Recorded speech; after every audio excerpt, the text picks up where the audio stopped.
Ha? Anong ibig mong sabihin? Ikaw ang kumuha ng pera ko? Ikaw yung nakamotor? Isa yun sa mga tao ni Papa na inutusan ko.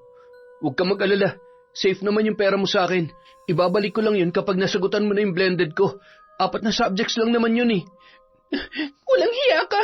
Ibalik mo yung pera kung hayop ka. Ibalik mo. Ang tanga mo rin minsan eh, no? Sa tingin mo ibabalik yun na hindi mo binibigay yung gusto ko?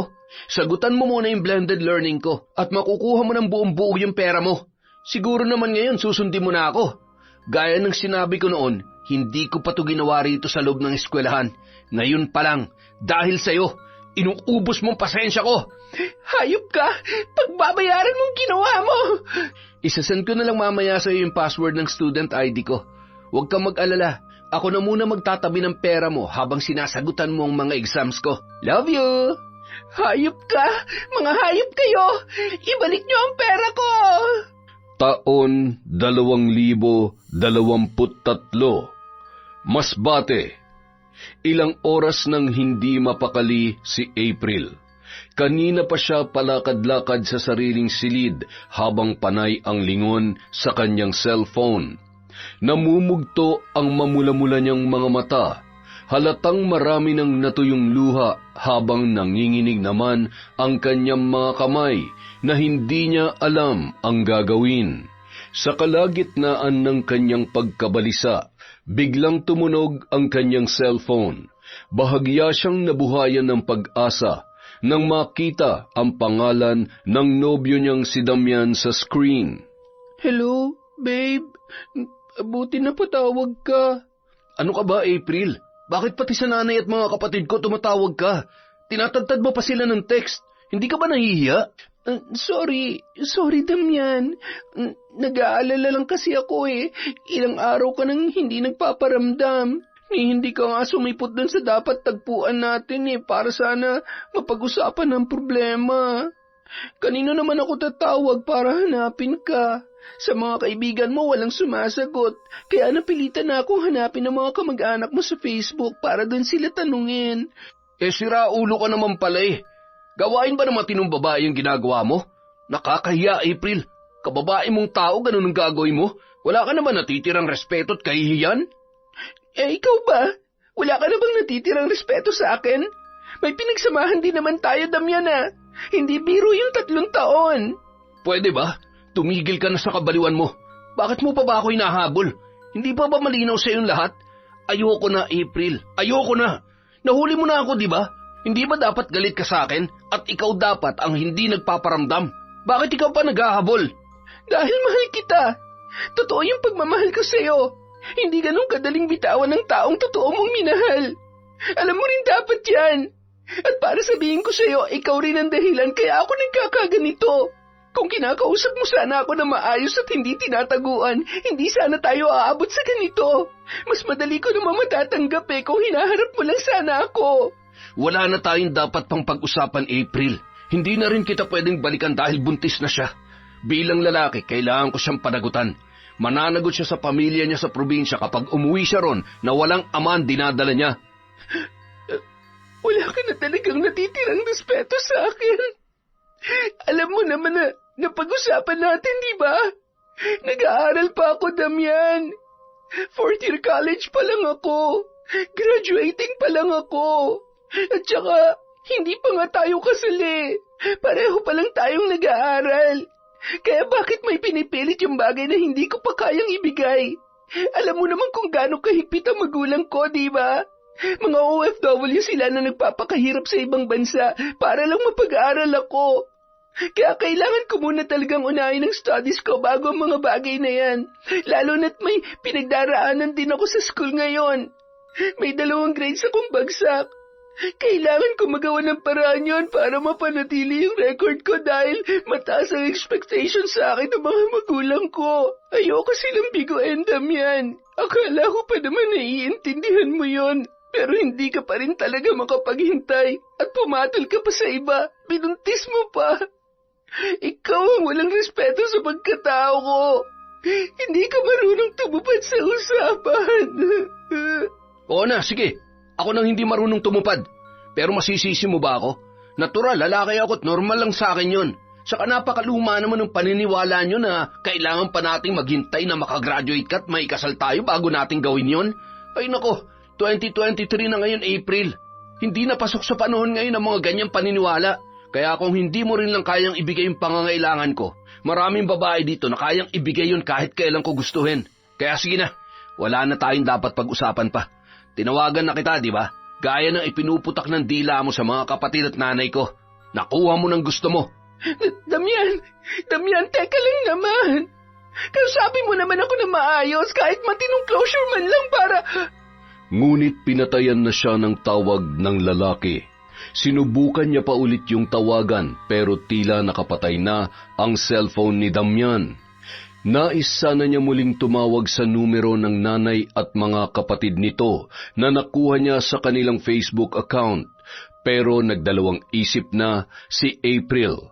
Dahil kapag ginawa niya pa ulit yon, baka lalo lamang umiwas sa kanya ang dati niyang nobyo. Napahagulhol na lamang siya sa isang tabi habang yakap-yakap ang sarili. Para siyang binagsakan ng langit at lupa. Sobrang bigat ng kanyang dibdib at halos hindi na siya makahinga. Ngayon lamang siya nakaramdam ng ganoong sakit dahil sa ginawa ng dating nobyo. Ang bigat na nga ng problema niya sa eskwela, dumagdag pa ang kanyang kasintahan na matapos siyang lokohin ay nakabuntis pa ng ibang babae. At dahil nga magkarelasyon pa lang sila at long-distance relationship pa, wala siyang kapit dito.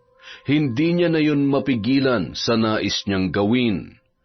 Kinabukasan, tulala siyang pumasok sa eskwela. Namamaga ang mga mata, walang enerhiya ang katawan at walang buhay ang kaanyuan.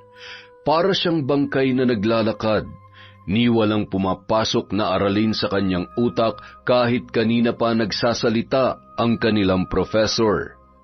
Pagkatapos ng klase, palabas na sana siya sa silid-aralan pero tinawag siya ng professor nila na si Hector. April, pwede ba kitang makausap habang wala pang tao? Sir, ano po yun? Anong balak mo rito sa dalawang subjects na bagsak sa akin? Magtatapos na naman ang semester pero hindi mo pa rin nagagawa ng paraan. Sir, pasensya na po. Masyado lang talaga akong maraming pinagdadaanan ngayon. Pero aayusin ko po yan. Next sem po kapag nagbukas ulit sila, i-enroll ko po ulit. Kung kinakailangan kong mag-retake, gagawin ko na po. Alam mo, matagal na kitang binigyan ng solusyon sa problema mong ito. Yun lang siya ang hinihintay ko para maayos natin to. Kailan mo ba ibibigay yon, April? Sir Hector, pasensya na po talaga pero alam niyong hindi ko po kayang ibigay yan at hindi po talaga pwede. Hindi lang po dahil sa pagiging estudyante ko, kundi dahil sa katungkulan niyo rin po. Hindi niyo rin naman gugustuhin matanggal sa trabaho niyo, di ba? Kaya pasensya na po kayo. Hindi ko po yan kayang ibigay. Bakit ba lagi mong pinangungunahan ng sitwasyon? Wala ka bang tiwala sa akin, pati sa mga connections ko? Kayang-kaya kong tuldukan ang problema mong ito, April. Ang kailangan ko lang ay kooperasyon mo. Pasensya na po talaga, sir. I'm really sorry, pero hindi ko po talaga kaya. Hindi po talaga, sir. Kung ganon, huwag ka na mag-expect na makikita mo ang pangalan mo sa listahan ng gagraduate next year. 2 semester na lang ang natitira sa iyo, April. Hahayaan mo bang mapag-iwanan ka? Ikaw rin naman ang mapapagalitan ng parents mo. Di ba, nasa Qatar sila? Gusto mo ba silang magalit at ma-disappoint sa'yo kapag nalaman nilang hindi ka makakasama sa mga gagraduate? Sir naman, huwag niyo naman po sanang gawin sa akin to. Napakaliit lang ng hinihingi ko sa'yo, April. Kapag hindi mo pa yung binigay, I'm sorry na lang din. Meron pa sanang sasabihin si April pero tinalikuran na siya ng kanyang professor. Kaya naman napaiyak na lamang ang dalaga sa isang tabi. Muli na namang bumigat at sumikip ang kanyang dibdib. Hindi niya na alam kung ano pa ang gagawin. Nagkasabay-sabay na ang kanyang mga problema. Ang masaklap pa rito, wala siyang mga kaibigan na pwedeng lapitan o makausap dahil introvert siya. At kahit nung wala pa ang mga problemang yon, matindi na talaga ang kanyang social anxiety, kaya hindi siya nakabuo ng mga kaibigan o barkada mula high school hanggang kolehiyo. Kaya naman, lagi siyang nag-iisa tuwing magdurusa sa mga problema. Nanatili siyang nag-iisip at pabalik-balik ang iyak sa mga sumunod na araw. At dahil ilang araw na rin siyang hindi nakakakain ng maayos, biglang kumalam ang kanyang sikmura nung hapong yun. Kaya naman, kahit mabigat pa ang pinagdaraanan, napilitan siyang pumunta sa kantin para bumili ng pagkain. Doon siya nagtungo sa lutong bahay na lagi niyang kinakainan. Suki na rin kasi siya ng tindera doon na si Lola Amanda. Iha, mukhang hindi yata maganda ang pakiramdam mo ngayon. Parang sobrang bigat ng pinagdaraanan mo. Wala po ito, Lola Amanda. Medyo puyat lang po ako. Alam ko, hindi ka pinapatulog ng mga problema mo, hindi ba? Araw-araw at oras-oras ka nilang binabalikan. Nababasa ko ang hinaing ng iyong puso at kaluluwa. Kaunti na lamang, bibigay ka na. Hindi mo na yung kakayanin. Wala po ito. Talagang pagod lang po ako, lalo na't maraming major subjects ngayon dahil graduating na po kami. Sunod-sunod pang mabibigat na projects namin. Bakit mo hinahayaang mangyari ang lahat ng ito? Hindi mo sila dapat hayaang tapakan ang pagkatao mo. Hindi mo man lang ba ipaghihiganti ang iyong sarili, Iha? Ipaghihiganti? Ano pong ibig niyong sabihin? Nakikita ko ang pinagdaraanan mo at hindi biro ang nangyayari sa iyo. Kung gusto mo, maaari kitang tulungan sa problema mong yan. Pwede nating gantihan ang mga taong sumisira sa pagkatao mo, basta magsabi ka lang. Ano po? Hindi ko po kayo maintindihan. Naniniwala ka ba sa barang? Po? Barang? Ang mga taong sumisira sa buhay natin ay dapat pinapatawan ng malagim na parusa. Yun na lamang ang makakapagpatahimik sa kanila. Pasensya na po, pero hindi po ako naniniwala sa ganun eh. At kung totoo man yun, wala rin po akong balak gawin. Hindi po ako lumaking mapagiganti sa kapwa at ayoko ring umabot ako sa ganun. Yung pag-uugali mong yan ang dahilan kaya ka inaabuso at pinagsasamantalahan ng mga tao sa paligid mo. Ginagamit nila ang kabutihan at pagiging busilak ng iyong puso para saktan at sirain ka. Papayag ka ba na ganito na lang palagi ang gawin nila sa iyo? Pasensya na po, pero ayoko po talagang umabot ako sa ganyan. Ikaw ang masusunod, Iha, pero tandaan mo, hindi lamang yan ang daranasin mo. May mas malala pa dyan kapag wala ka pang ginawa. Marami pang darating na kamalasan sa buhay mo kapag patuloy mong hinayaan na abusuhin ka nila. Kaya kapag umabot ka na sa puntong yon, huwag mong kalilimutan ang pangalan ko. Ha? Opo, salamat po, Lola Amanda. Sabay talikod sa nagmamalasakit na matanda. Kahit gutom ay napilitan siyang lumabas na lang ng eskwelahan para doon humanap ng makakainan. Ayaw rin naman niyang sa ibang tindahan sa kantin umorder dahil baka makita siya ni Lola Amanda at magtampo pa. Lalo't kilala na siya nito dahil isa siya sa palaging kumakain doon mula nung siya ay first year. Kinagabihan, muling tumawag ang tatay ni April sa kanyang cellphone. Kahit wala pa siyang ganang makipag-usap dito, ay napilitan na lang din siya. Lalo't sa susunod na buwan ay midterms na nila at kailangan na muli niya ng pera na pambayad sa tuition. Kumusta ka naman dyan, April? Ayos lang po ako, Tay. Yung pag-aaral mo, kailan ka gagraduate? Next year na po, Tay. Sa 1 taon pa? Di ba pang 4 na taon mo na ngayon? Pasensya na po tay, pero nagkaproblema po kasi nun sa school eh. Merong ilang mga subject na ngayon lang nag-open, tapos yung iba next sem pa po. Kaya hindi agad namin yun nakuha. Pero wag po kayo mag-alala, wala naman pong problema sa mga grades ko. Yung sideline na sinasabi mo, pumapasok ka pa ba doon? Hindi na po tay, nag-resign na po ako. Masyado na kasing mabigat yung mga subjects namin ngayon kaya kailangan ko na mag-focus. Pero wag po kayo mag-alala, nakadalawang taon naman po ako dun sa restaurant kahit papano.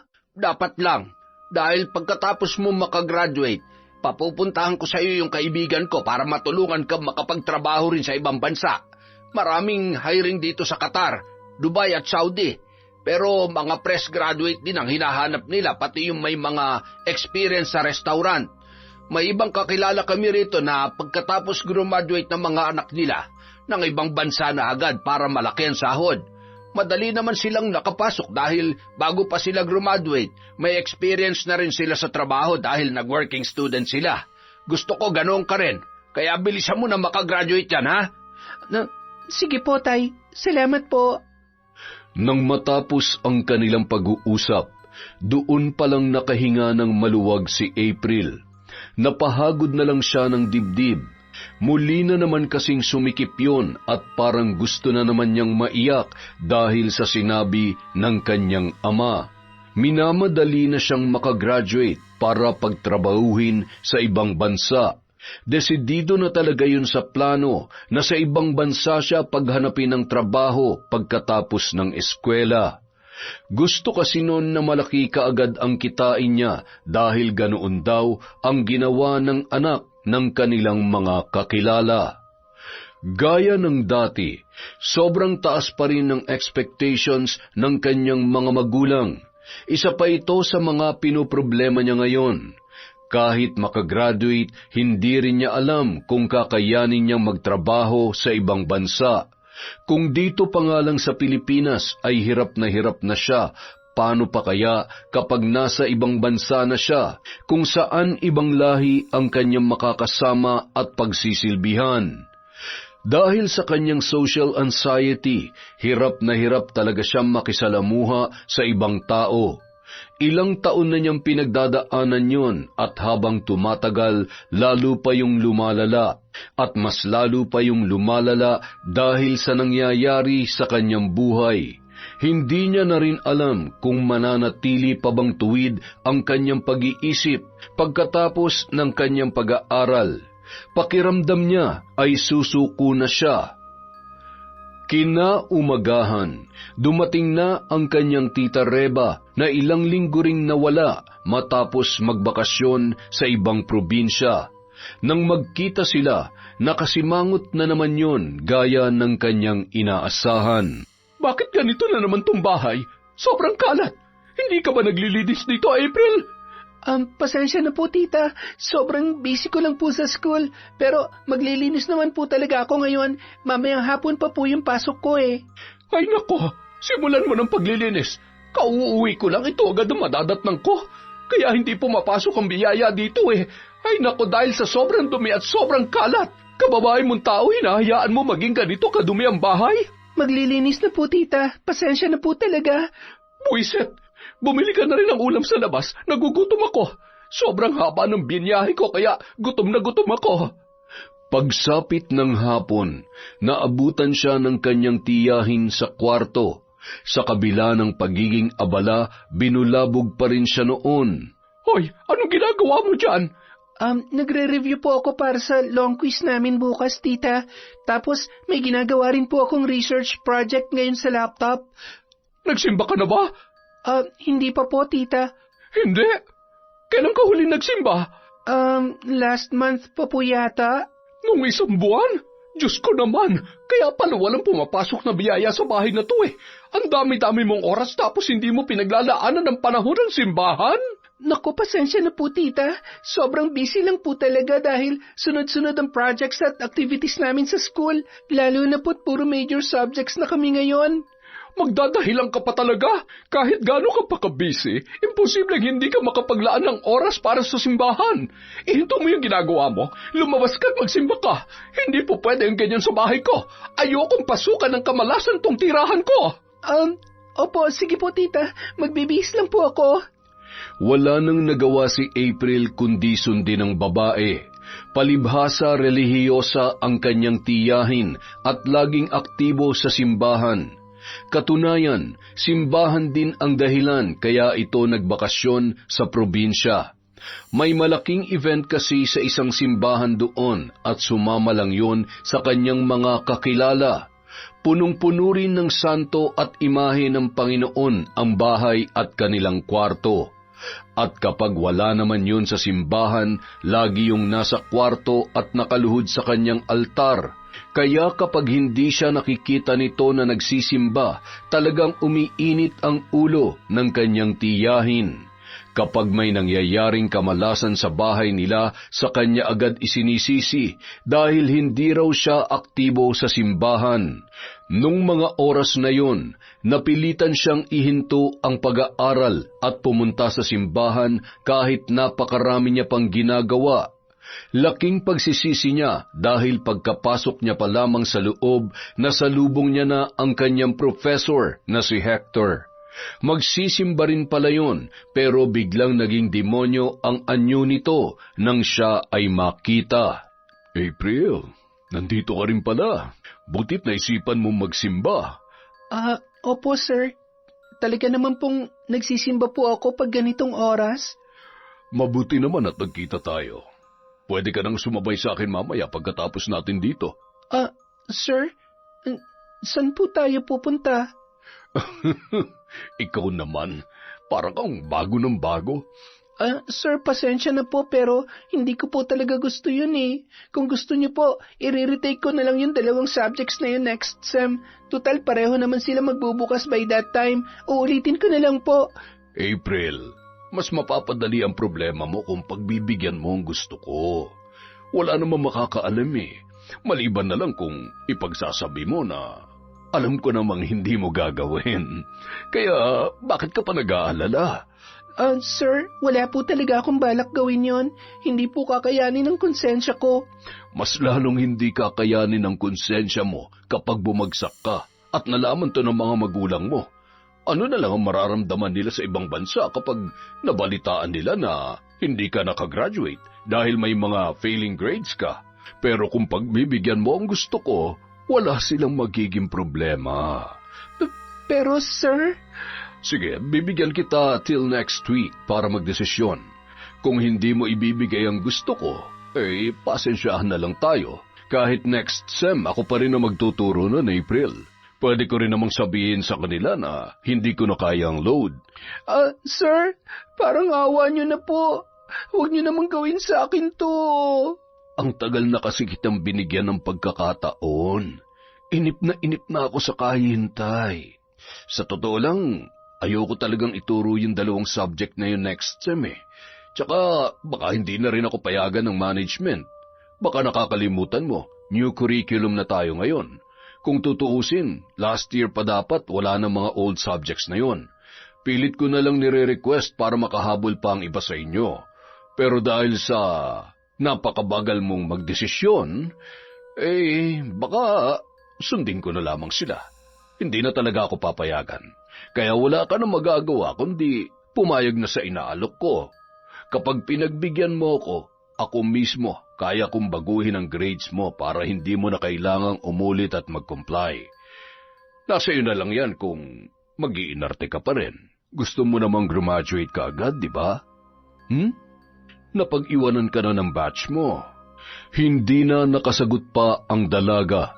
Napaiyak na lamang siya ng tahimik habang nakaupo sila sa isang tabi. Kung alam niyang ganito lang pala ang aabutan niya sa loob ng simbahan, hindi na lamang sana siya nagsimba. Matapos siyang paiyakin ng kanyang tiyahin kanina, ang guru niya naman ang nagpaiyak sa kanya ngayon sa mas matinding dahilan. Kinagabihan, magkasabay sila ng tiya Reba niya sa hapunan.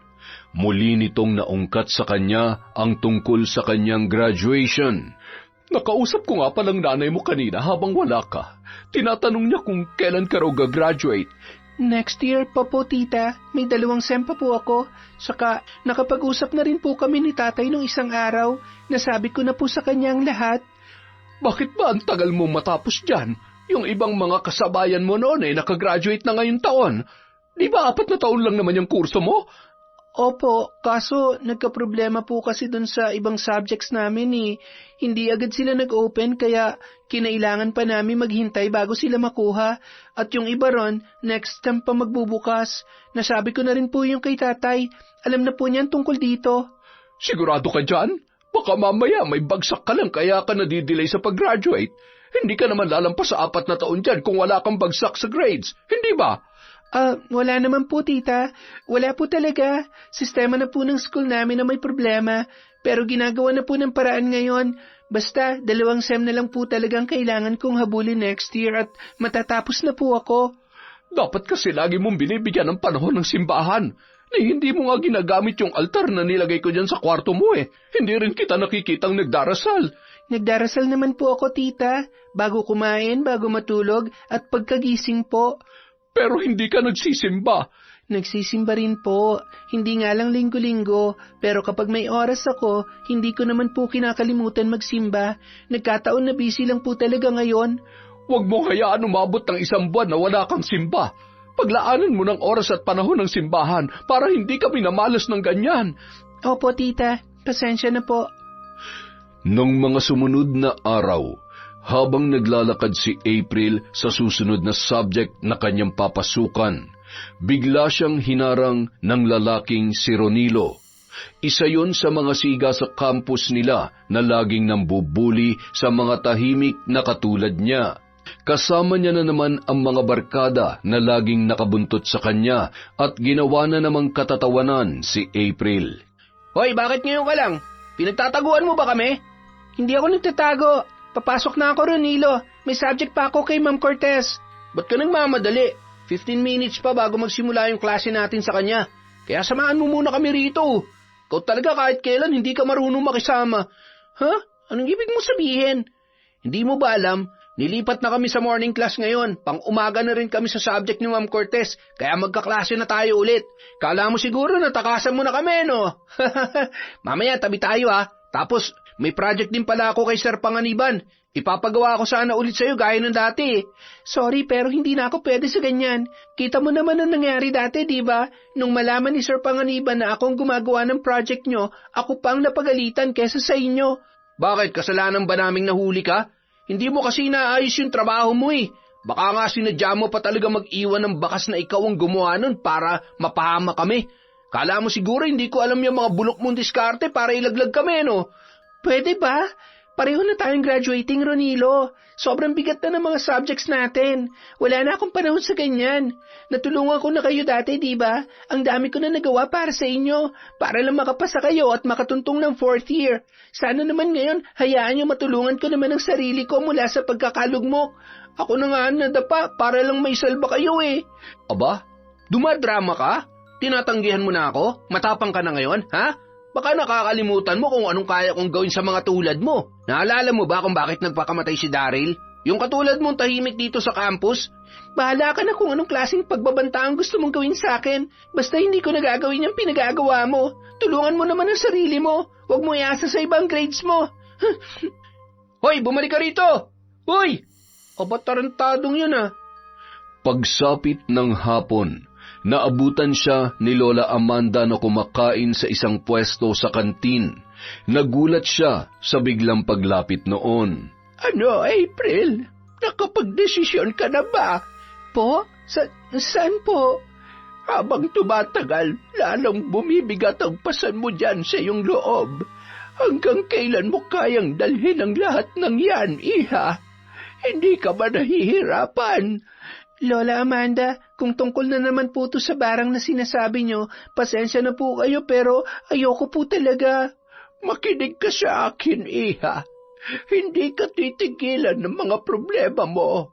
Patuloy ka nilang hahabulin. Gagamitin nila ang kahinaan mo para sirain ka. Papayag ka ba na ganunin na lamang nila? Wala ka bang gagawin? Lola Amanda, ayoko po sanang mabahira ng krimen ang mga kamay ko kapag sumabak ako sa ganyang gawain. Ayoko po talaga. Mas gugustuhin ko pong mamatay na lang kaysa marumihan ang kamay ko sa ganyang bagay. At mas pipiliin mo pa talaga ang kamatayan kaysa hustisya. Ganon ka na ba talaga kahina? Huwag kang mag-isip ng ganyan. Epekto na yan ang patuloy na pagwasak nila sa'yo. Bakit hindi mo subukang lumaban?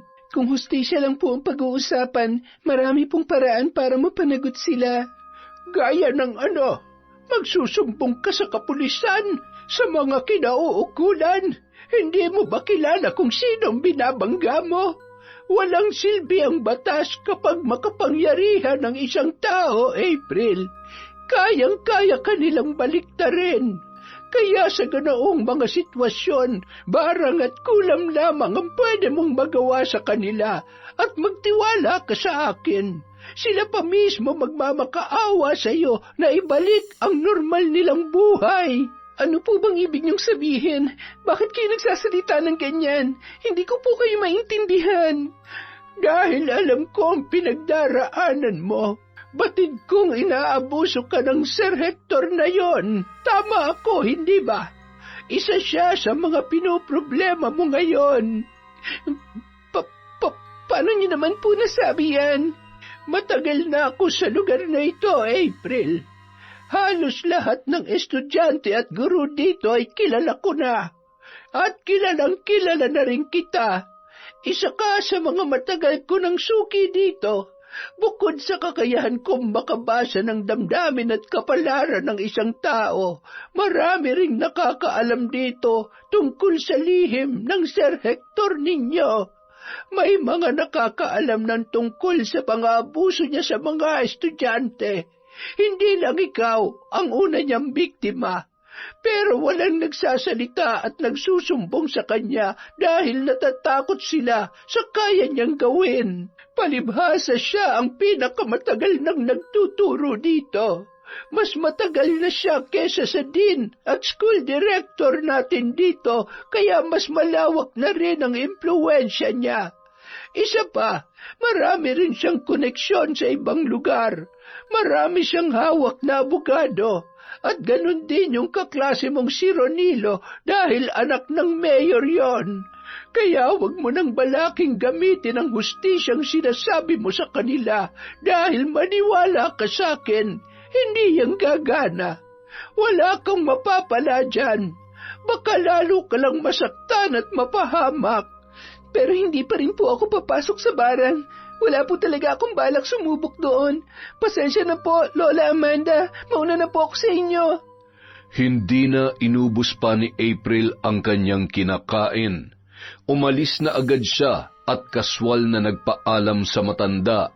Hindi niya na kayang magtagal pa sa ganoong usapan, kaya gaya ng dati, iniwasan niya na lamang si Lola Amanda.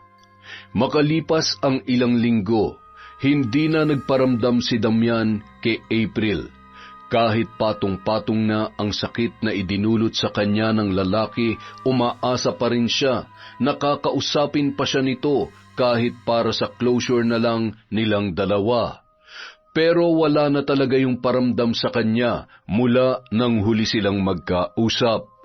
Kung hindi lang nauwi sa ganito ang kanilang relasyon, baka isa sana yon sa mga masasabihan niya ng problema at pwedeng makatulong sa kanya. Ngunit sa bandang huli, pinili pa rin nitong dumagdag sa kanyang alalahanin na lalong nagpahirap sa kanyang kalagayan.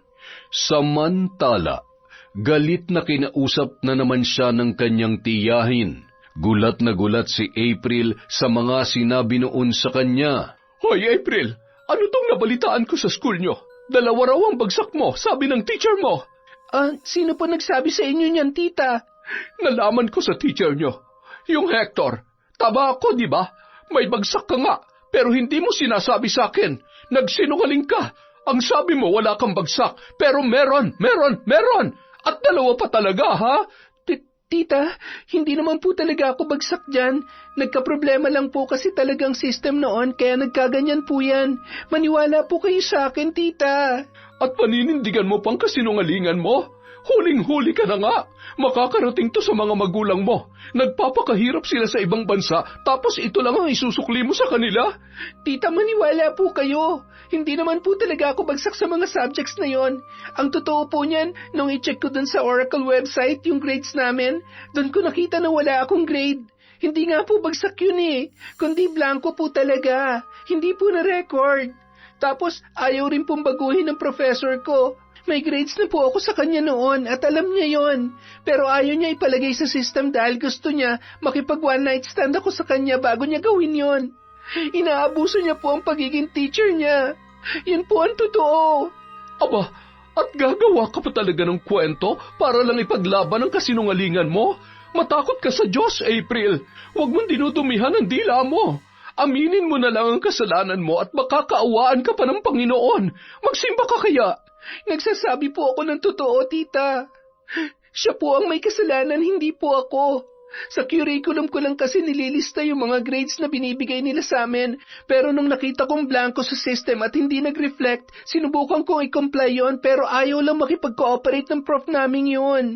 Ngayon palang sinusunog mo na sa impyernong kaluluwa mo dahil sa pagsisinungaling mo, April. Kailan ka pa natuto magsinungaling? Hindi mo ba alam kung anong hirap ang pinagdaraanan ng magulang mo para lang mapag-aral ka? Tapos yan ang gagawin mong hinayupak ka? Hindi niyo rin po alam ang hirap na pinagdaraanan ko, tita. Wala kayong alam lahat sa nangyayari sa akin. Niloko ko ng mga taong pinagkakatiwalaan ko. Nais akong galawin ng sarili kong professor tapos inaabuso pa ako ng ibang kaklase ko. Sobrang bigat na po ng pinagdaraanan ko pero wala naman ako malapitan. Kaya sana po maintindihan niyo kung bakit nangyayari to sa akin. Pero maniwala po kayo, hindi ako bagsak sa mga subject na yon. System lang talagang dahilan kaya nagkaganon yun. Alam mo kung bakit ka nagkakaganyan? Dahil kulang ka sa dasal. Yan ang nga bang sinasabi ko Ganyan talaga mangyayari kapag hindi mo binibigyan ng oras ang Panginoon. Itong tandaan mo kapag hindi mo naayos yung problema mo na yan sa lalong madaling panahon, pasensyahan na lang tayo, pero palalayasin kita rito.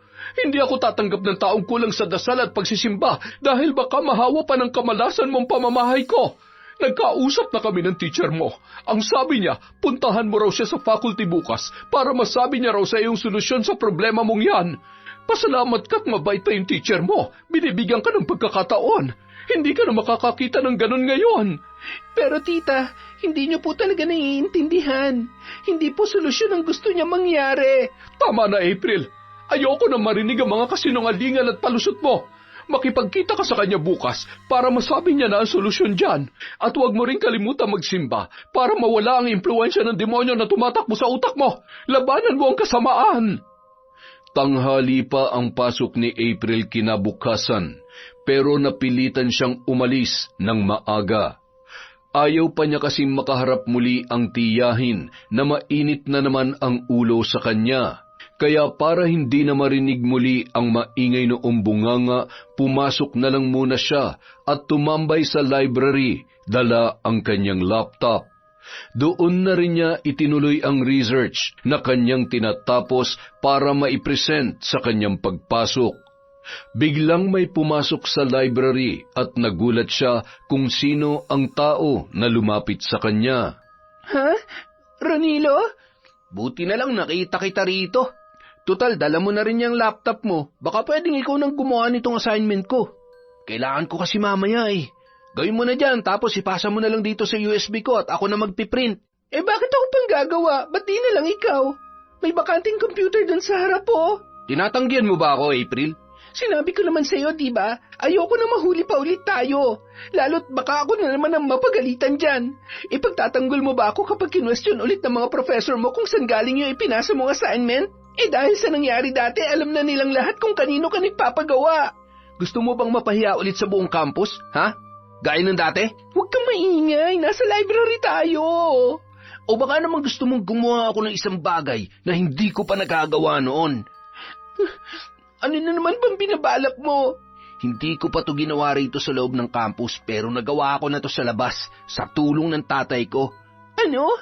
Balak mong gamitin ang tatay mong mayor laban sa akin? Ano naman ang gagawin nyo? Sisiraan niyo ako? Mag-utos ka ng tao para saktan ako? Ganyan ka na ba kadesperado, Ronilo? Nasa tamang pag-iisip ka pa ba? Ikaw na lang ang malalapitan ko, April. Lahat dito tinatanggihan na ako. Pasalamat ka nga't may katulad kong gwapo at mayaman pa na lumalapit sa'yo. Dapat nga maging proud ka pa sa sarili mo dahil ikaw pa rin na naiisip kong lapitan kapag may problema ako. Tapos itataboy mo lang ako? Gago ka ba? Huwag mo na ako idamay sa kalokohan mo, Ronilo. Palibhasa ako lang ang kinakaya-kaya mo rito dahil mahina ako. Samantalang sa iba hindi ka makaporma dahil naduduwag ka. Ganyan ka na ba kawalang kwenta para patulan pang isang katulad ko? Pwede ba bigyan mo na ako ng katahimikan? Sawang-sawa na ako sa 3 taong pagtulong ko sa'yo. Tapos ano? Wala ka rin namang ibang ginawa sa akin noon kundi ipahiya ako Hindi mo nga ako tinuturing na kaibigan Lagi niyo lang akong ginagawang katatawanan ng mga barkada mo. Tapos sa akin ka pa talaga lalapit? Sa akin pa rin talaga? Tama na. Hindi na ako papayag na tapak-tapakan niyo pa ako ng ganito. Ang dami mong sinabi, anak ng teteng. Bakit? Anong gagawin mo, ha? Isusumbong mo ako sa DIN? Sa SD? O sa pulis? Gawin mo na kung ano gusto mo. Wala na akong pakialam. Karma ng bahala sa'yo. Pagsapit ng gabi, muling humagulhol ng iyak si April dahil kausap niyang muli ang kanyang ama. Galit na galit yun sa kanya. Abot hanggang langit ang panunumbat na ginawa noon at kahit nang subukan niya magsabi ng mga tunay niyang pinagdaraanan, hindi siya noon pinakinggan. Binaliwala noon ang lahat ng mga sinabi niya tungkol sa tunay na kanyang nararanasan sa paaralan. Pagkatapos ay siya pa ang pinagmukhang may kasalanan kung bakit yon nangyari. Tulad ng relihiyosa niyang tiyahin, sinabihan din siya noon na kulang lang din daw siya sa dasal at pagpunta sa simbahan kaya nangyayari ang mga problemang yon sa kanya. Lalong lumala ang kalagayan ni April. Umabot na sa puntong nagkasakit na siya. Bukod sa lagnat, dinapuan na rin siya ng matinding pagkahilo, panghihina, paninikip ng dibdib na paulit-ulit na bumabalik sa kanya. Hindi tuloy siya nakapasok ng 1 linggo dahil doon. At kahit may sakit siya, pinipilit pa rin siya ng kanyang tiyahin na pumasok. Anong balak mong babae ka? Hihilata ka na lang dyan magdamag? Wala ka ng balak mag-aral? Tita, kung kaya ko lang po, papasok talaga ako. Kaso, sobrang sama po talaga ng pakiramdam ko Hindi nga po ako makapunta sa ospital dahil wala po akong kasama. Wala akong mapakiusapan na samahan ako. Hindi naman din po kayo papayag kung sa inyo ko magpapasama. Aba, marami akong ginagawa. Ang hihina talaga ng mga kabataan ngayon. Hindi mo ba alam na nung panahon namin, kahit inaapoy kami ng lagnat, pumapasok pa rin kami para lang makapag-exam. Ganun katibay ang mga katawan namin. At kahit masakit ang paa namin, naglalakad kami sa gitna ng initan. Tapos ikaw ganyan lang, 1 linggo ka nang lumiban sa klase? Tumayo ka dyan at magdasal para gumaling ka. Kaya hindi ka gumagaling kasi hindi ka nagsisimba. Tita, araw-araw at oras-oras po ako nagdarasal. Hindi po ako nagkukulang sa pagdarasal. Pero kulang ka naman sa simba. Alam mo, malapit na talaga kitang mapalayas dito. Yung grades mo, inayos mo na ba? Kapag bagsak ka pa rin, magsimula ka na mag-empake dahil hindi na kita tatanggapin dito. Sinabihan ko na rin ang mga magulang mo at ako na raw ang bahala kung anong parusang ibibigay ko sa iyo. Kaya ayusin mo sarili mo, April. Pumasok at makipag-usap sa teacher mo para maayos na yan. Napapikit na lamang ng mata ang dalaga, at kahit nakapikit siya, hindi pa rin niya mapigilan ang pagpatak ng kanyang luha. Kinabukasan, kahit hindi pa siya tuluyang magaling, napilitan ng pumasok si April para lang hindi na marinig ang maingay na bunganga ng kanyang tiyahin, na walang ibang ginawa kundi kamuhian at siya ay sumbatan. Sa kantin siya unang dumiretso upang kumain ng almusal at makabili ng tubig para makainom ng kanyang gamot. Ngunit sa kalagitnaan ng kanyang pagkain, biglang merong lumapit sa kanya. Laking gulat niya at muling kumabog ang kanyang dibdib nang masilayan si Sir Hector. April, bakit ngayon ka lang pumasok? Nagkasakit po ako. Nakapagdesisyon ka na ba? Sir, kahit po mali na ang ginagawa niyo, hindi ko kayo nilalaglag. Nirerespeto ko pa rin po kayo, pero bakit naman nilaglag niyo po ako sa tita ko? Paano kayo nagkausap? Hindi na mahalaga kung paano kami nagkausap o paano ko siya nakilala. Isang halimbawa lang yun kaya kong gawin ang lahat ng gustuhin ko. Kaya wala nang dahilan para tumanggi ka pa sa akin. Kaya kitang protektahan, April. Magtiwala ka lang at ipagkaloob mo lamang ang sarili mo sa akin. Sir, hindi pa rin po ako papayag kahit ano po ang gawin ninyo. Kahit ilaglag niyo pa ako sa sarili kong magulang, wala pa rin po kayong mapapala sa akin. Sawang-sawa na ako na tinatapakan ako ng lahat. Lalaban na po ako. April, hindi mo naman kailangang umabot sa ganyan. Dahil alam mong hindi mo kaya. Isa lang ang solusyon na kailangan sa problema mo para matapos na. Tatanggihan mo pa ba? Gaya ng pinasasabi ng tita mo, puntahan mo ako sa faculty room mamaya para maiset na natin ang schedule. Nilinis ko na rin yung condo unit ko para sa'yo. Huwag mo nang palampasin to, April. Yun ay kung gusto mong matuldukan na ang lahat ng problema mo. Pagkasabi noon, tinalikuran na siya ng teacher na parang walang nangyari. Magkahalong galit at lungkot ang naramdaman ni April. Nalulungkot siya dahil alam niyang wala siyang laban sa isang katulad ni Sir Hector. Pero nagagalit siya dahil sawang-sawa na siya sa pamimilit ng kanyang professor. Habang nagpipigil ng galit sa kanyang pwesto, bigla naman siyang nilapitan ni Lola Amanda na kanina pa pala nanonood sa kaganapan. Iha, nakita ko ang nangyari kanina. Bagamat hindi ko narinig ang pinag-usapan nyo, alam kong tinatakot ka na naman ng teacher nyo para ibigay sa kanya ang gusto niya. Tama ba ako?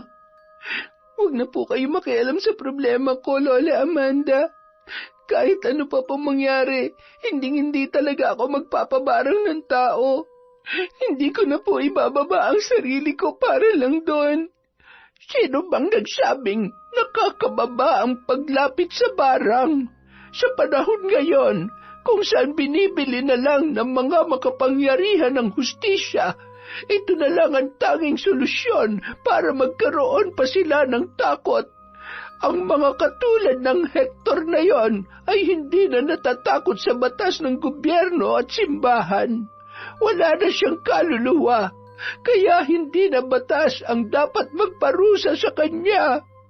Pasensya na po, malilit na po pala ako sa klase ko.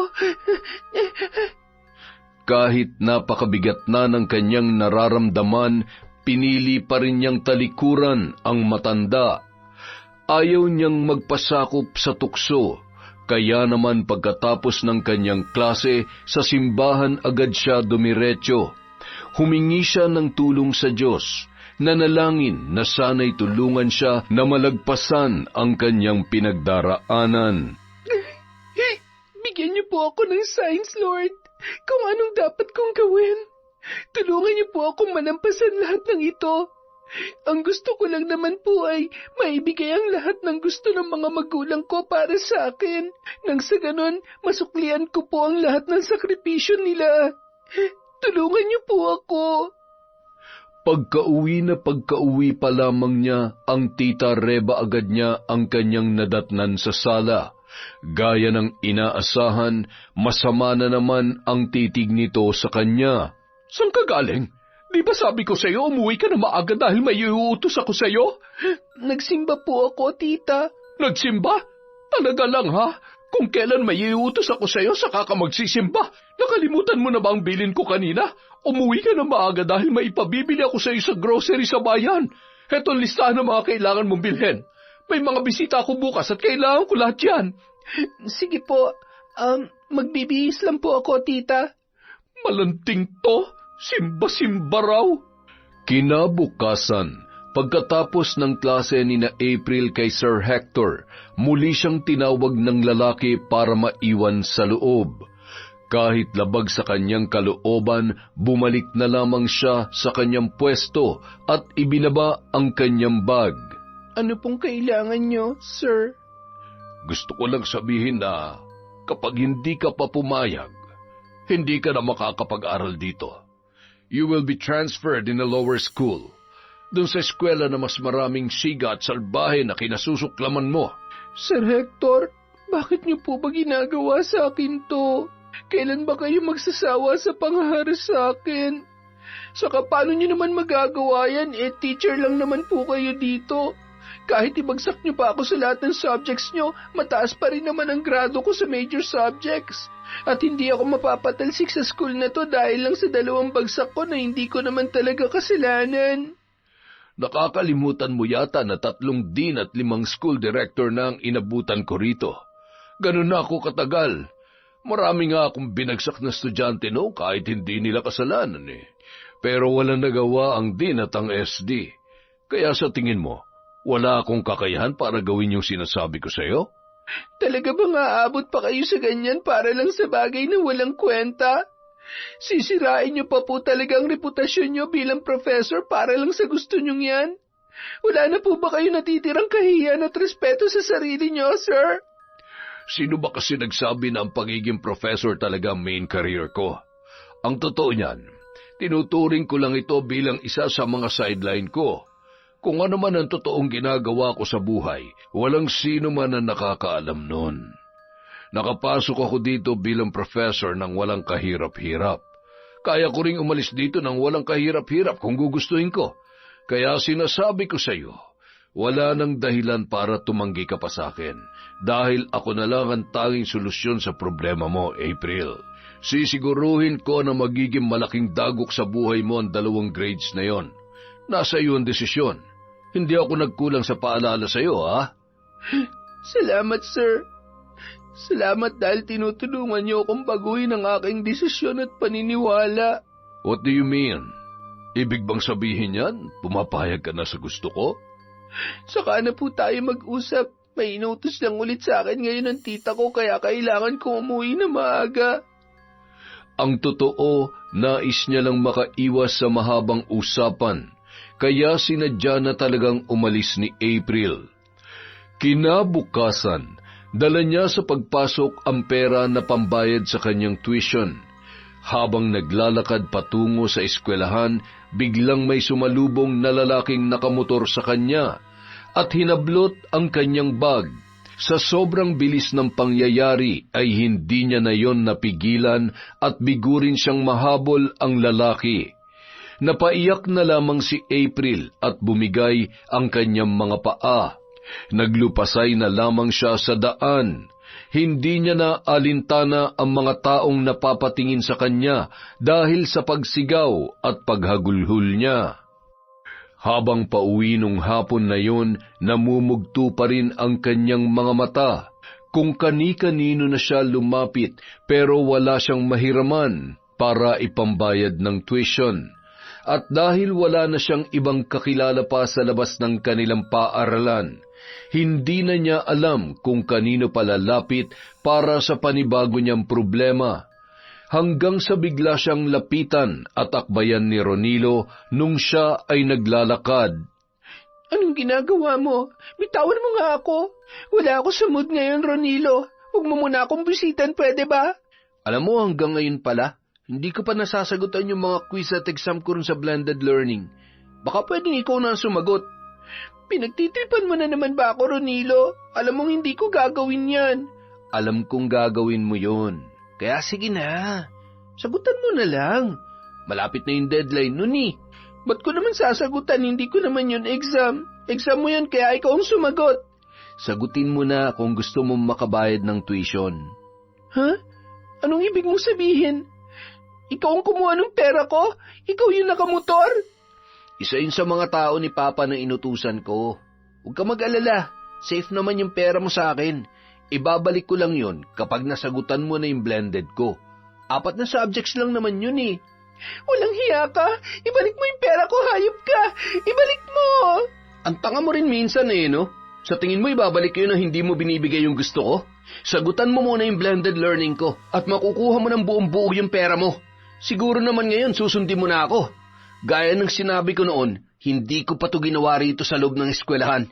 Ngayon pa lang, dahil sa'yo, inuubos mong pasensya ko. Hayop ka! Pagbabayaran mong ginawa mo! Isasend ko na lang mamaya sa'yo yung password ng student ID ko.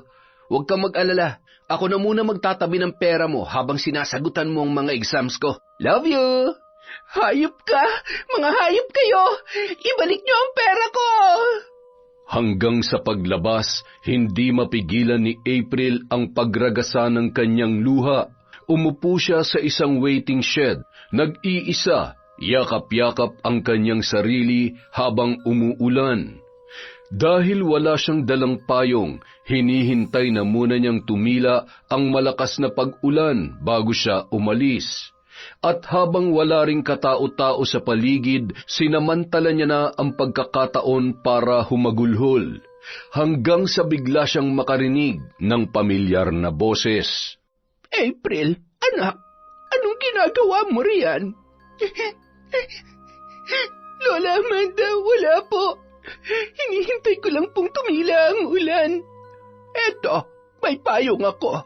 Sumabay ka na lamang sa akin at nang may hatid na kita sa pinakamalapit na tricycle para makauwi ka na. Salamat po, Lola Amanda. Pero hindi na po. Kaya ko na po mag-isa. Nagpapahinga lang po talaga ako pero aalis na rin naman po ako maya-maya. Paano ka nga aalis kung malakas ang ulan? Halika na sabi.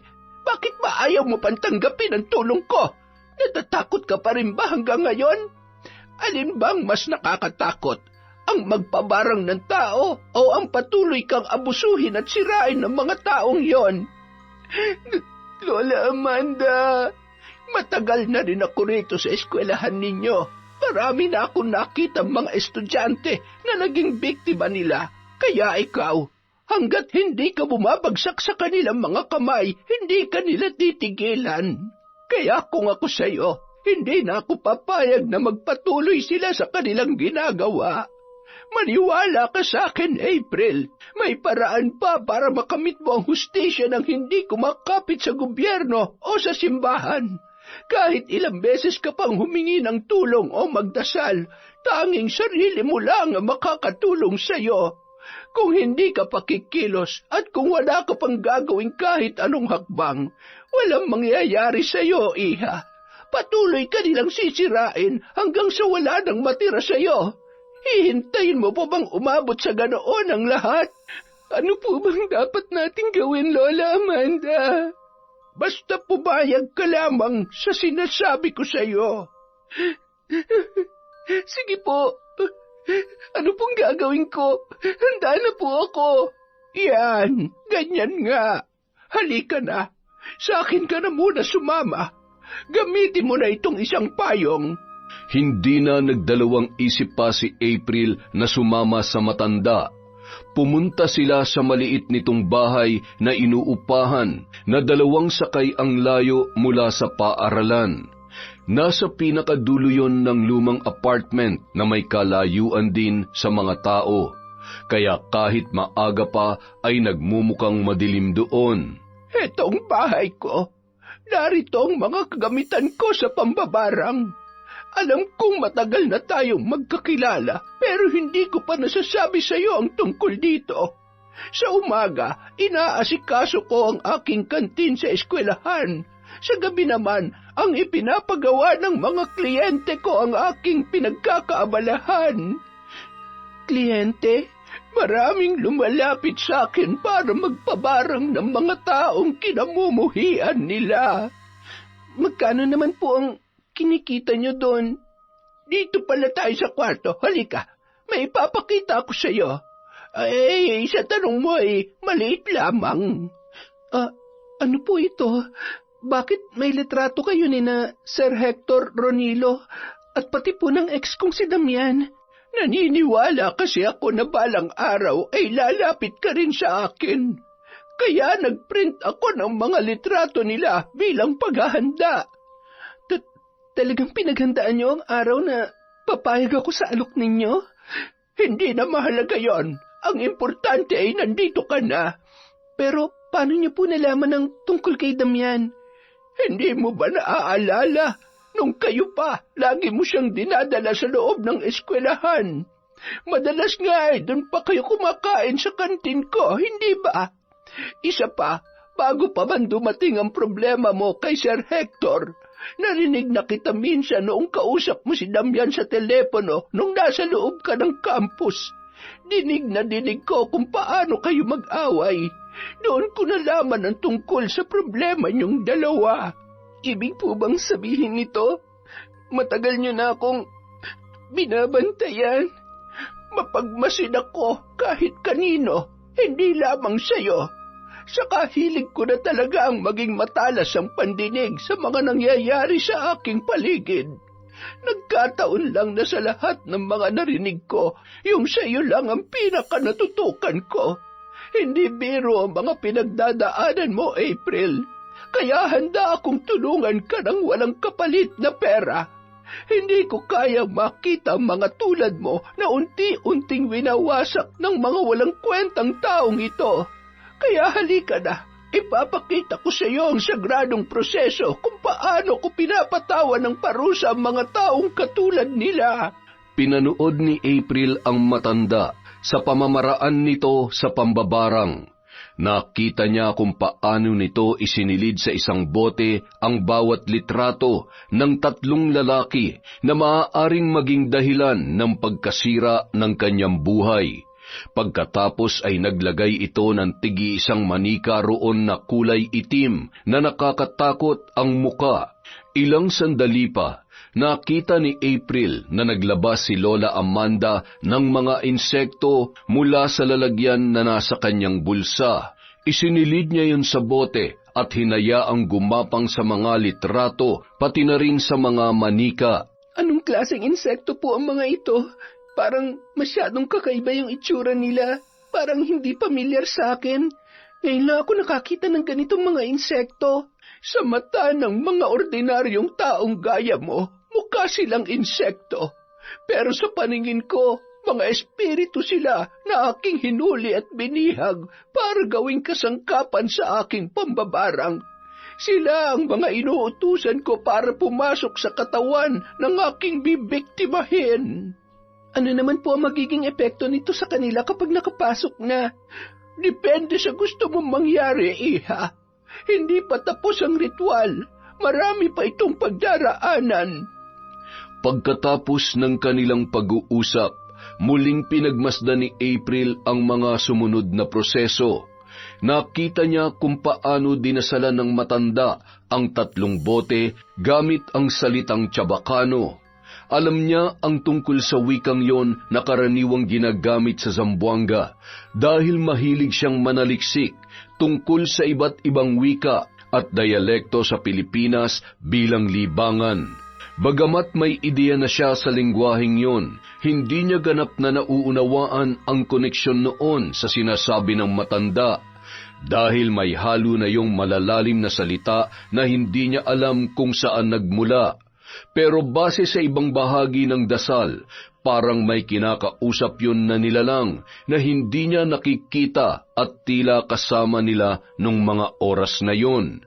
At dun yun humihingi ng basbas sa sagradong ritual na kanyang ginagawa. Ilang sandali pa, nakita niya kung paano tinusok ng matanda ng karayom ang sarili nitong daliri. Pagkatapos ay hinayaan noong pumatak ang dugo sa loob ng bote. Pagkatapos, agad niya rin yung sinarado. Itinapat niya ang mga yon sa altar na puno ng imahe ng isang itim na nilalang na hindi mawari ni April kung ano. Bahagya siyang kinilabutan sa itsura noon, pero ikinubli na lamang niya at hindi nagpahalata. Bilang bahagi ng ritual, kailangan ko ang iyong kooperasyon. Hawakan mo ang mga boteng ito. Pagkatapos ay ibulong mo kung ano ang gusto mong mangyari sa kanila, kasama ang mga insektong ipinasok ko. Ang iyong mga salita ang magiging susi para tuluyang makapaglakbay ang sumpa sa kanilang katawan. Sinunod naman ni April ang sinabi ng matanda. Lumapit siya at itinapat ang kamay sa bawat bote. Saka ibinulong ang gusto niyang mangyari sa 3 lalaki. Kailangan din daw niyang banggitin ang buong pangalan ng mga yon bago niya iusal ang kanyang bulong. Hector Jan Bautista, dahil sa pamimilit mo sa akin na sumama sa bahay mo para matikman ako, sana ang mga insektong ito mismo ang tumikim sa pagkalalaki mo para pagsisihan mo ang kahangalan mo. Ronilo Villaforte, dahil sa pilit mong pang-aabuso sa kabutihang ginawa ko para sa iyo, sana ikaw naman ang abusuhin ng mga insektong ito. Maninirahan sila sa iyong balat at hindi ka nila titigilan hanggat hindi nasisira ang buong pagmumukha mo, hanggang sa wala ng sino man ang maglakas loob na lumapit sa iyo. Damian Constantino, isa kang dakilang manloloko, wala kang sariling salita. Sana bigyan ka ng malubhang sakit ng mga insektong ito. Isang uri ng sakit na hindi gumagaling at paulit-ulit kang balikan hanggang sa magsawa sa iyong babaeng ipinalit mo sa akin at iwanan ka dahil sa pagiging walang silbi mo. Pagkatapos niyang iusal ang mga bulong, muli siyang lumapit sa matanda at hinawakan nito ang kanyang mga kamay. Bibigyan din kita ng proteksyon upang walang makapanakit sa iyo. Sino man ang taong magtangka na awayin ka, ipahiya o saktan sa anumang paraan, titigan mo lamang sila ng 5 segundo sa mata at isipin mo kung ano ang gusto mong mangyari sa kanila. Ang parusang ipapataw mo ay darating ora mismo. Maraming salamat po, Lola Amanda.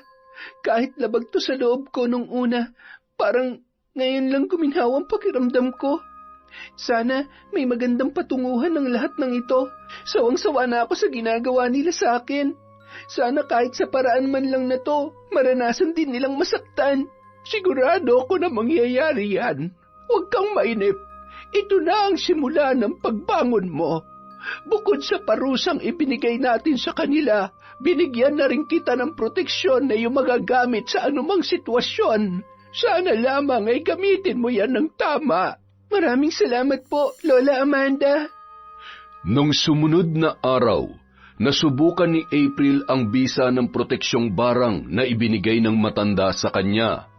Nung araw na yun, absent si Ronilo, kaya ang mga barkada nito ang nagbalak na mambuli kay April. Gulat na gulat siya sa sinapit ng mga yon. Lahat sila ay tinitigan niya ng 5 segundo at bumulong ng sumpa sa kanyang isipan at nangyari agad yon sa isang kisap mata lamang. Hiniling niya sa unang lalaki na sana ay mahubaran yon ng pantalon at panloob. Nangyari agad yon, kaya imbis na siya ay ang lalaki ang napahiya sa harap ng maraming tao. Humiling naman siya na sana'y madulas sa hagdan ang sumunod na lalaki. Ganon din ang nangyari, kaya umuwi yon na may injury sa paa. Humiling siya sa pangatlong lalaki na sana'y masagasaan pag-uwi. Makalipas ang ilang sandali, nabalitaan niya na lamang na isinugod yon sa ospital. Dahil doon, lalong lumakas ang loob ni April. Unti-unti siyang binago ng kakayahang yun. Hindi na siya natakot pumasok magmula noon dahil alam niya na meron na siyang panlaban.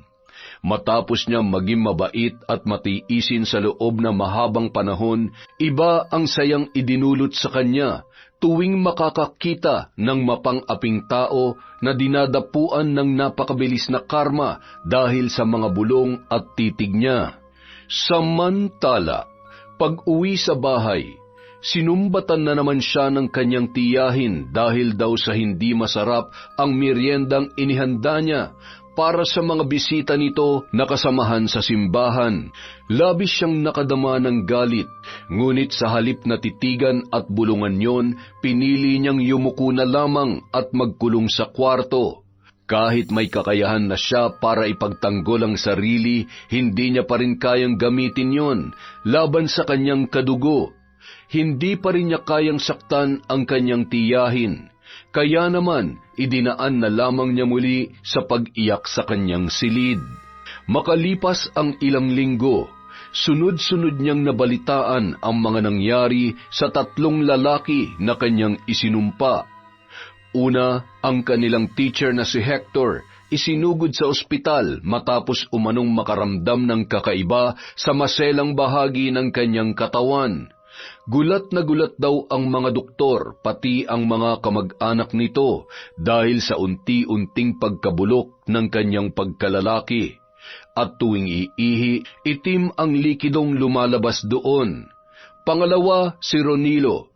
Hindi na raw makapasok dahil sa kakaibang sugat na tumubo sa kanyang balat. Habang tumatagal, lumalaki ang mga yon at tuwing gabi ay kumikirot. Sinira ng mga sugat na yon ang kanyang muka kaya hindi na makalabas ng bahay. Habang si Damian naman, nabalitaan niyang dinapuan ng malubhang sakit. Ang pinagkaiba lang, lumobo raw ang tiyan at leeg ng lalaki. At base sa mga pagsusuri, nakitaan ng napakaraming insekto ang bawat bukol sa balat noon.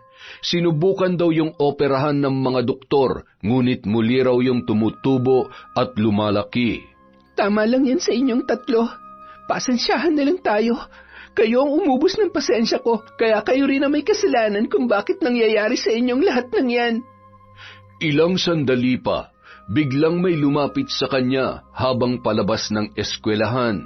Isa yon sa mga kaibigan ni Ronilo. Nagulat siya sa inilabas nito sa bulsa. April, ipinabibigay daw to ni Ronilo. Sa'yo raw ang perang yan, kaya gusto niyang ibalik sa'yo. Hindi na sumagot pa si April. Tinanggap niya na lamang ang kanyang pera at lumabas na ng eskwelahan. Nang sumunod pang mga araw, nabalitaan niya nag-abot ng tulong si Ronilo at humingi ng kapatawaran sa iba pang mga kaaway niya at ipinahiya sa loob ng campus. Kung kailan may sakit na siya, saka pa niya naisipang magpakabait. Kawawang nilalang. Bagay lang sa iyan. Ngunit isang gabi, habang mahimbing siyang natutulog, bigla siyang dinalaw ng isang masamang panaginip. Sa bangungot na yon, nakita niya si Lola Amanda pero hindi na yon mukhang tao, kundi bangkay na nabubuhay sa ibabaw ng lupa. Hinahabol daw siya nito at paulit-ulit niyang naririnig sa kanyang utak ang nakakapangilabot niyang halakhak. Hinihikayat siya nung sumama sa kailaliman at samahan daw siyang maghari doon.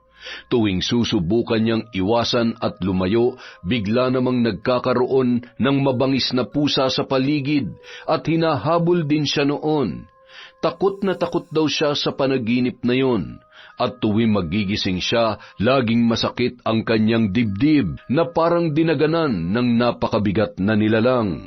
Akala niya nung una nagkataon lamang ang lahat. Ngunit sa paglipas ng 3 linggo, lalo pang lumala ang kanyang mga bangungot. Gabi-gabi na yung dumadalaw sa kanya at tuwing magigising siya, tila inaapoy siya ng lagnat. Dahil doon, hindi na siya nakapasok pa sa eskwelahan at lalo pang lumala ang kanyang depresyon. Kung dati ay puro iyak lamang, ngayon ay nagwawala na siya at tila nawawala na rin sa sariling katinuan. Pati ang kanyang tita Reba ay nagsimula na mag-alala kay April. Kaya naman napilitan niyong dalhin sa pari, pero wala yung nagawa para siya ay pigilan.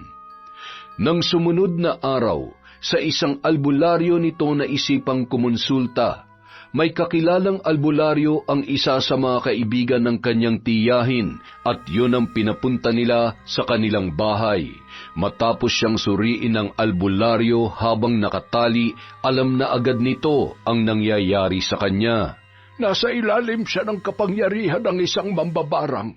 Dinadalaw siya ng mambabarang na yon sa panaginip para kunin ang kanyang kaluluwa.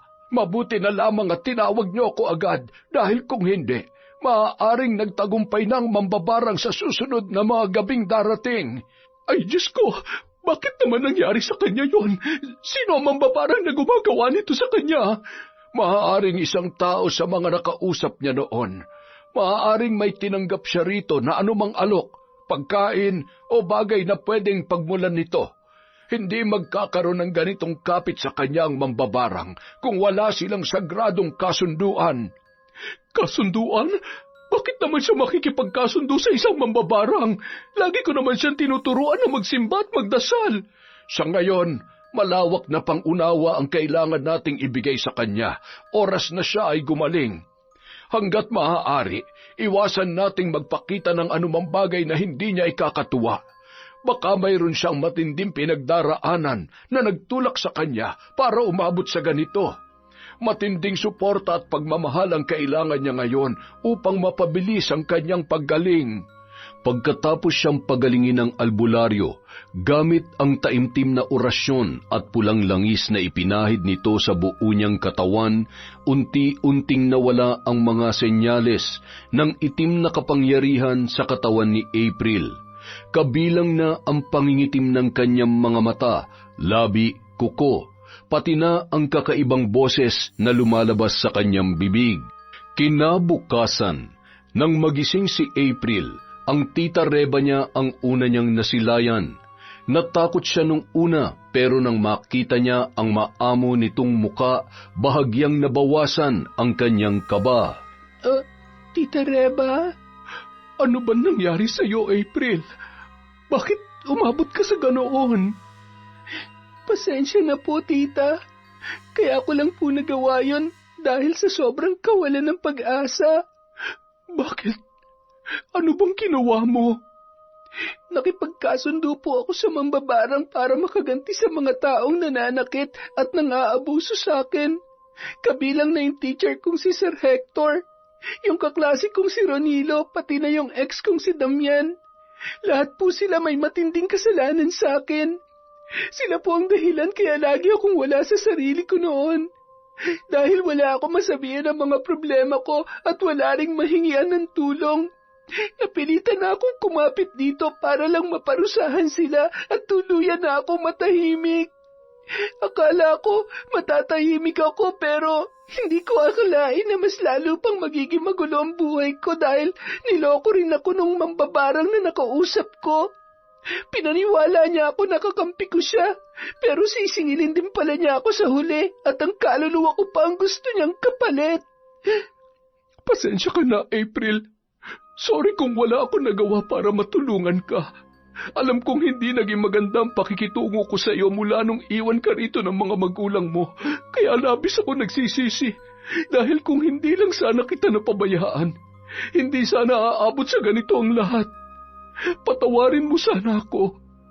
Pasensya na rin po kayo, tita. Pero sa tingin ko, tama rin po kayo. Mukhang kinulang din ako sa dasal. Akala ko noon, sapat na yung dasal na ginagawa ko tuwing nag-iisa ako. Mga dasal na wala namang laman dahil sa dulo ng utak ko, ang kagustuhan ko pa rin makaganti sa kanilang talagang iniisip ko. Kung sinunod ko lang sana kayo na maging mas malapit pa ako sa Diyos at sa simbahan, baka hindi ako madaling tinabla ng tukso. Kaya pwede niyo po ba akong samahan ulit magsimba sa susunod? Gusto ko pong mas mapalapit pa sa Diyos, Tita Reba. Oo naman. Sige, palagi tayo magsisimba. Kahit ako'y may pagkakamali rin na dapat kong ituwid, lalo na sa mga nagawa ko sa iyo. Kaya huwag ka mag-alala. Pareho tayong lalapit sa Panginoon at hihingi ng tawad at hihingi rin ng gabay sa Kanya. Maraming salamat po, tita. Nung mga sumunod na araw, nakabalik na si April sa paaralan. Nang magpunta siya sa kantin, nakita niyang iba na ang nagtitinda sa pwesto ni Lola Amanda. Iba na rin ang pangalan ng kainan at mukhang iba na ang taong namamahala doon. Sa tansya niya, umalis na ang matanda mula nang matalo ito ng albularyo na gumamot sa kanya. Pero hindi na siya nagulat doon.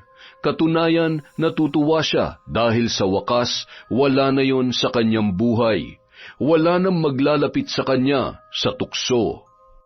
Nung mga sumunod na araw, nabalitaan niya na gumaling na rin daw ang mga lalaking kanyang pinarusahan. Pero hindi pa rin nakakapasok ang mga yon dahil kasalukuyan pang nagpapagaling. Maraming natutunan si April sa mga nangyari. Pero ang pinakatumatak sa kanya ay ang sinabi ng kanyang tita Reba na walang magandang maidudulot ang paghihiganti. Minsan, mas pinapalala pa nito ang problema at sitwasyon gaya ng nangyari sa kanya. Kaya naman, mula noon, ginaya niya na ang kanyang tita Reba. Mas inilapit niya pa ang kanyang sarili sa Diyos at sa simbahan upang matutunan kung paano lumayo at labanan ang anumang uri ng tukso. Yun! Kailangan pa talagang magkabarangan bago magpakabait yung tita eh. Dahil dyan, meron tayong shoutout. Magandang araw po sa inyong lahat. Simulan na natin. Hi kay Pasarela Girl Blog. Hi din po kay Cristina Peru, Jenny Balagtas, Katniss Jaren Barakiel, Ami Alip from Kuwait. Hi po kay Cute Survivor, Jessie Grace, Gemma de Ocampo. Hello po kay Jasmine Vicente, Merly Amistad, Lalin May, Mary Gladys Rico. Hi din po kay Maricris Alojado, Maribel Balabag, Medalina, Helen Flores, Era Choi. Hello din po kay Honey Austria, kay Beth Prestado, Jennifer Camacho, Mama Riza, Angelina Ignacio, Miss Maura. Hello po kay Marjorie Dequila, kay Roslyn Jimenez, kay Gay Somodio, kay Celia Tolentino, kay Mirna Castro. Hi Boss Jun Mateo. Hello po kay Josie Marquez, kay Len TV2, Flor Desita Cabe, kay Marcos Balingasa, kay Tara Dabi, kay I.M. Zenli from Canada. Hi.